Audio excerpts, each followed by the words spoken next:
All right? Yes. Okay. My name is Jethro Waters. I'm the director of F11 and Be There, which is a documentary that follows legendary photographer Burk Uzzle. Now, how did you meet Burk in the first place? The producer introduced us. David Raymond met him at a photo conference, and it was a round table, and Burk was telling stories about his life, and David immediately was like, this man needs a film made about him if no one has done it yet. And he asked Burk, and Burk said, sure. And David called me, and then a month later I went and we met up with Burk for the first time, and that was it. Now you pretty much go on the road with him for how long? How long were you on the road with him, traveling around the country? We were filming together for about a year and a half. On the road itself, we spent 11 days just like blasting across country on small country roads while he was making landscapes. Now, does it feel weird when he talks about doing something? You're like, oh, I wish I was there now to shot you Always. shooting it. Always, yeah, of course. No, anything and everything he does, I wish I had my camera on that, but I realized there was going to have to be limitations if we ever wanted to get Burke's story out into the world in cinema. So. Now, how did your cinematography, because you shot the film. Correct. How did your cinematography change the more you were exposed to Burke's working methods? I mean, it definitely changed. And the only way I can really describe it is that I think instead of just thinking as far as style, where I was thinking very much in terms of style and everything that I'd worked on before, and really trying to make a beautiful composition around whatever's going on.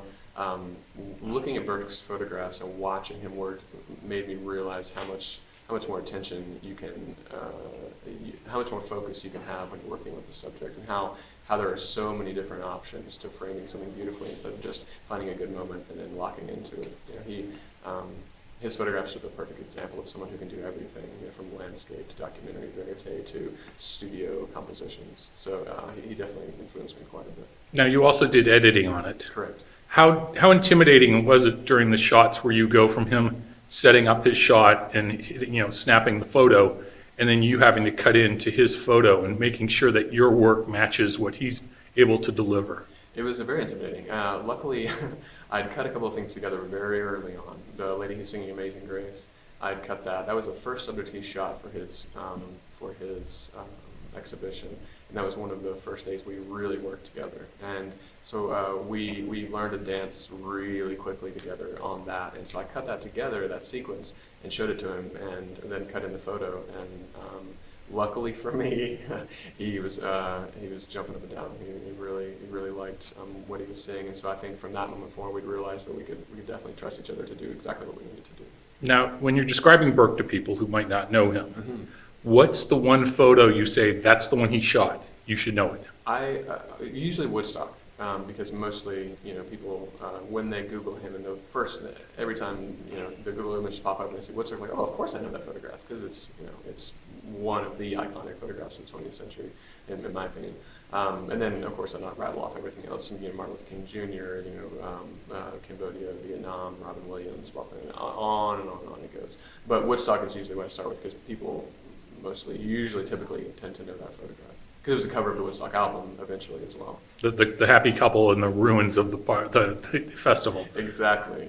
It's a great photo. Was it cool to get to see all the other photos you took during that time? I have never had an experience like it. His archive is unlike anything I've ever seen, because it begins in the 50s and it continues obviously today. And he's got, you know, I would never venture to guess how many negatives and contact sheets he has in that archive, and they're perfectly organized by date and by time and by story, whether it's Life Magazine or Magnum or whoever he was working for at the time. It was one of the most incredible experiences I think I've ever had, is to be able to go through his archive and look at all of that. Now, what is the immediate future for the film at the moment? Is it playing other festivals? Next weekend we're playing River Run, 2 dates, the 13th and 14th. And then we're still waiting to hear back from a bunch of other festivals, and we're talking to distributors and seeing if we can find a home for the film. Cool. Well, thank you so much again. And Jethro Waters, and the film is F11. I can't remember the last. What's F11 and Be There. And Be There. Okay. Thank you so much. Thank you for having me. Bye.